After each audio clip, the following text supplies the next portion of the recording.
Presque comme si de rien n'était. C'est un entraînement, il y a évaluation demain. Ces élèves ont retrouvé leurs habitudes d'écoliers. À un détail près. Ce lundi matin, dans cette commune du Pas-de-Calais, c'est dans la salle des fêtes de la mairie que les classes ont été installées. Alors vous êtes contents de vous retrouver tous? Oui. Vous savez que vous avez de la chance parce que vous êtes à l'école déjà. Et il y a plein d'écoles où plein de communes où il y a aussi la pluie et puis les choses n'ont pas pu se mettre en place.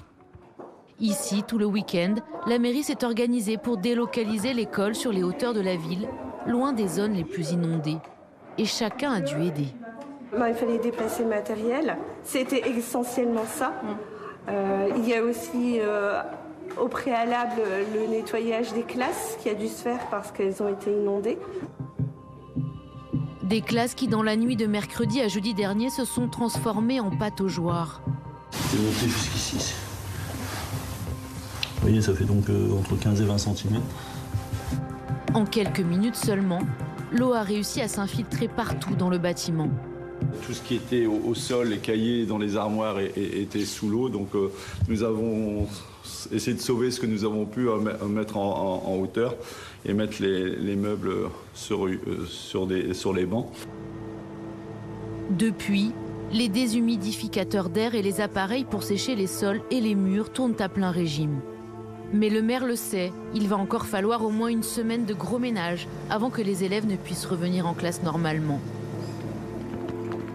C'est en tout cas ce qu'il espérait hier, avant les fortes pluies et une nouvelle remontée des eaux. Depuis, tout le quartier est à nouveau inondé. Le département a été placé en vigilance rouge crue. La Bretagne est quant à elle épargnée par la montée des eaux. Mais après avoir subi des records de vent, avec des rafales qui ont frôlé les 200 km/h, l'ampleur des dégâts est considérable. Dans certaines communes, comme ici près de Quimper, des pylônes électriques ont été arrachés, privant d'électricité un grand nombre de foyers.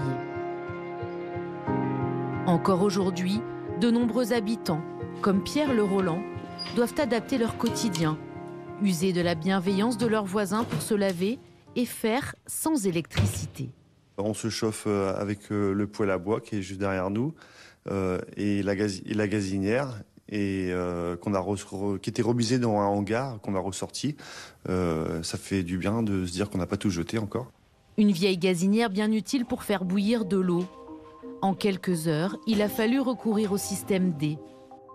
C'est son 5e petit déjeuner sans électricité. Alors Pierre Le Roland retrouve des petits gestes qui lui rappellent son enfance. Quand j'allais voir ma grand-mère, on a les mêmes méthodes qu'on avait dans les années 70-80. Je préfère le confort quand même, c'est plus rapide. Le courant sera bientôt rétabli chez cet agriculteur. Mais Pierre Le Roland a perdu bien plus que du confort. Son exploitation familiale a été dévastée par la tempête. Il faudra au moins 2 années pour repartir. 8 serres sur les 17 dont il est propriétaire sont endommagées, comme celle-ci qui n'a pas résisté aux violentes rafales. Ce maraîcher estime ses pertes de production à 50 000 €, plus 70 000 € de matériel qu'il va falloir démonter puis reconstruire. Et c'est écrasé, carrément écrasé. Les tubulures n'ont pas supporté la force du vent et tout est tombé. Et après, pour la reconstruction, on rentre dans la période d'hivernale. Ce sera plus compliqué de pouvoir aller sur le terrain par rapport à l'humidité du sol. Pour remettre en marche son exploitation, Pierre Le Roland espère pouvoir être indemnisé. Il a déjà déposé un dossier auprès de son assureur.